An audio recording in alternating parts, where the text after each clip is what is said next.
Christmas came a little early in a funny way. Last night I learned that we had learned that through a computer coding error, quite a lot of money that had been paid to the state in corporate income taxes had not been swept from the account it comes into to the general fund of the state, which is the one we count when we're tabulating how we're doing. So the short of it is that state government is, which was already one of the most solvent in the country, is even more so to the tune of around $300 million, which is great protection for Hoosier taxpayers, great additional security against the still a lousy national economy and a lot of storm clouds in Europe and elsewhere. But I went to the Monopoly board and got the community chest card, you know, bank error in your favor. We drew the right card this year. Is that any plans or your desire to kick that back to the taxpayers or just use it as continuing to help the rainy day fund? That's an interesting question. You may remember that last year the General Assembly passed a version of our proposal for an automatic taxpayer refund, which says that when the state's books are balanced and more than 10% of the next budget is safely in the bank, in surplus, that anything above that should automatically go back to the taxpayers who earned it, that the state shouldn't keep its hands on money beyond what it really needs. And so with this, and also a strengthening in the state's receipts anyway, those two factors make it look like we could have the first refund triggered next year. Going to move on some other topics. One of the questions we'd ask you is that you're kind of heading into your last year on the job here. What would top your unfinished business list? Well, the business of making Indiana a great state will never be finished. But we hope to advance it a great deal next year. There's some projects ongoing that we want to complete, a lot of road projects around the state. I've always got the accelerator down on that. We're in a record-breaking period of conservation and wetlands protection, and we hope to advance some of the big projects that are ongoing there. Legislatively, very hopeful of achieving further progress in local government reform and criminal justice reform, and some other things I'll talk about soon at the State of the State. As it relates to right to work, many people think that's going to be a battleground issue in the upcoming session. Are you now formally endorsing the idea that that be introduced and debated this session? Well, that's not for me to say. It will be introduced and debated, and the legislators have every right to do that anytime they please. I'm still looking at the issue, but I have something to say pretty soon. I thought it was really important that the legislators and Hoosiers look at this year, did not support its consideration in the last session, and I've been studying it. There is no question that it costs us jobs not to have this. If we were one of the 22 states right now who provide workers this protection, all right to work says is you can't be made to pay union dues as a condition of employment. But that simple protection does translate into big advantages for the states that have it. We know now, after 7 years of job hunting for this state, that if Indiana gets a shot at competing for someone's business, we win 2/3 of the time. But we miss 1/4 to 1/2 of all the deals. We're just dealt out because they're only interested in a state with right to work protection. And that's a lot of job opportunities to not get a shot at. Of course, union supporters say that it effectively lowers wages and benefits for a state's workforce. How about, what would you say to the critics who say that it's not really the right kind of job creation? Well, they should look at the evidence, as I have been. The simple fact is the states with this are growing jobs and growing income faster, significantly faster than the states without. And if it were true, I guess it would be a significant negative, but it isn't true. And so if there are reasons not to go forward, it isn't that. It would be advantageous in terms of acquiring jobs, and the jobs we acquire would be the kind of middle-class jobs we're looking for. Democrat lawmakers walked out last year to Illinois, and I think right to work was right in the middle of all of that. Yeah. Does that happen again, you think, if this bill comes forward? And really, is it even a concern of yours whether they just choose to do that again? Well, it's for them to decide, and I don't know what they'll decide. Sure, it'd be a concern because first of all, it'd be a dereliction of duty. I thought it was very embarrassing for our state when it happened the first time, and I think a majority of Hoosiers agreed. So there's a lot of other business that we hope the legislature will do.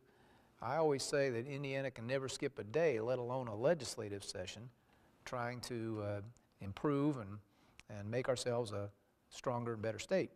So I really hope it won't happen, and I'm guessing that it won't, but it's not for me to say. Let's switch up a little bit. There's been talk about a statewide smoking ban for a number of years. A lot of folks think maybe this is the year we may see something. Do you think this is the year that maybe we see a statewide smoking ban put in place? I think it is. I think it's. I think that the evidence is gathered. I think the public support for the idea has gathered, and I hope that we can help those who have differed about the details to maybe we can help bring them to compromise and take this step, which more and more states have taken, and I think the moment probably has arrived for us too. I think last year when it came up and there was, I think, several exemptions that were in there and it didn't go through, do you think there's action being prepared to deal with that issue? In other words, the exemption issue, and trying to get around some of those concerns? I think so. My guess is that any ban, in fact, I'm not aware of a ban anywhere that doesn't have at least a few exceptions in it. But the kind of proposals that I've seen, when I ask, I find that they would cover sometimes 99% of all the establishments and about 99% of all the patrons. And that's a pretty big, long step forward. You know, I've been, I think, as active as anybody in encouraging Hoosiers who smoke to stop, come get help to quit. We've just worked and worked on this, and so I do think that this would be an additional tool for encouraging that to happen. Fort Wayne has had one of the most restrictive smoking ordinances in place for years, and maybe probably more restrictive than what's even being thought about here for the state. Would it be such that we could have, since we're looking at uniformity across Indiana, if this law is passed, would jurisdictions like Fort Wayne defer to the state law, you think, or should they?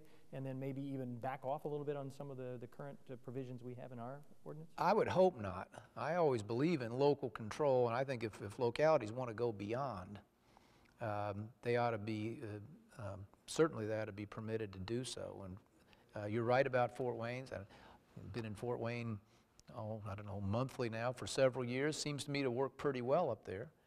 But no, I would think it's a bad idea to supplant anybody's ordinance if a local one that's stronger is what people in a given locality want. How big of an issue is illegal immigration for this state, and what do you think the role of the state or the national government should be to try and fix this problem?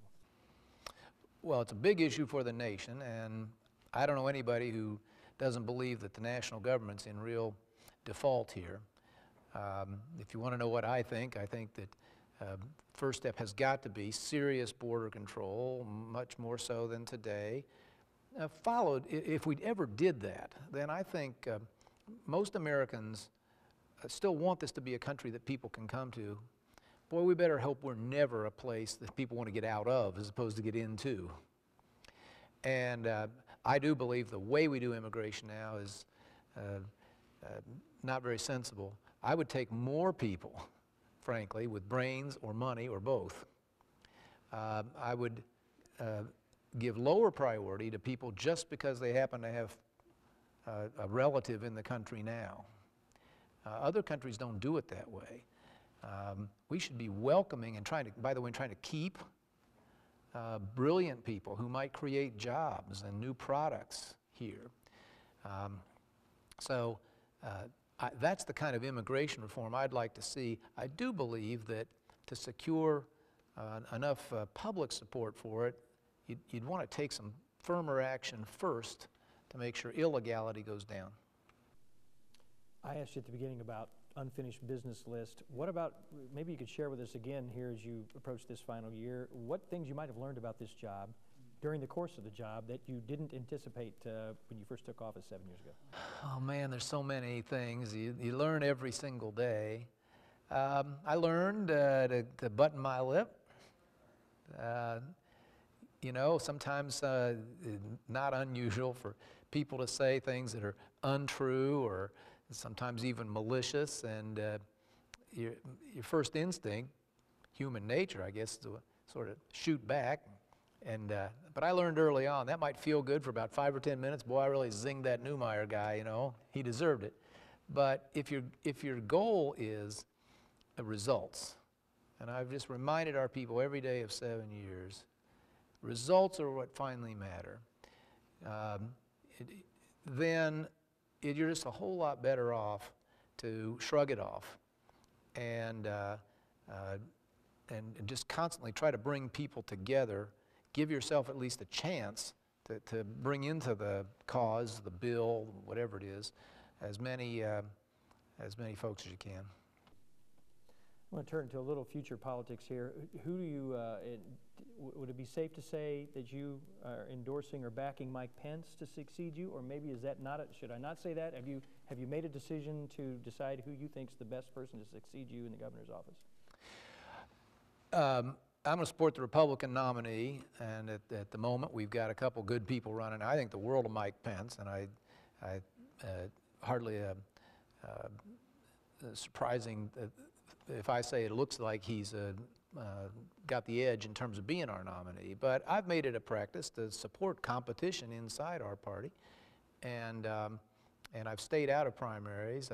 I'm making one exception and only one, and it's for Senator Lugar, who I've been associated with so very long, who's godparent to one of my daughters, and I just couldn't not express my admiration for him. But with regard to other races, let the best person come out of the nominating process, and then if they want some help, I'll do all I can. And speaking of Senator Lugar, he does appear to be maybe in a real dogfight here. At least Murdoch is going to be a real challenge for him. In a sense, this could be a primary that really splits the Republican Party. A lot of the officials around the state may find themselves on opposite ends of that race, don't you think, in terms of who they support? Some will. I mean, a lot of people will feel divided. Listen, Richard Murdoch's a good friend of mine. He's been a good ally. He's a good public servant. And as I said, I support the idea of competition. We need more of it in our primaries and in our political parties, not less. I didn't discourage him for a second from trying his hand at this. It's just a very, very personal situation that leads me in a tussle between two guys I like a lot to say I'm going to vote for Dick Lugar. You've said it on the record that you have no regrets about not running for president, but tell me about with Indiana's good budget situation, better than most all states around us, and the troublesome debt that the nation faces. Do you still see yourself possibly with a role in the next presidential administration, whether it be a Republican or maybe even Barack Obama might invite you to take a spot? Well, I wouldn't hold your breath for that one, but I felt all along that that I'd like to contribute something to the national conversation. We're in a very serious place. I think most Americans know this instinctively, even if they don't know the details. We have got to make big changes, or we're going to fail in our duty to future generations. So I do feel very urgently the need to see big change in national policy, but running for president myself, I didn't think was the only way to contribute. I've written a book and said what I thought about it, and moved around, talked about these ideas a little bit, and if I'm asked to do something next year, that I'll sure try to help make a positive alternative case to what the president's been doing. But that's as far as I've thought. All right, Kevin. Thanks, Jeff. As always, Happy New Year.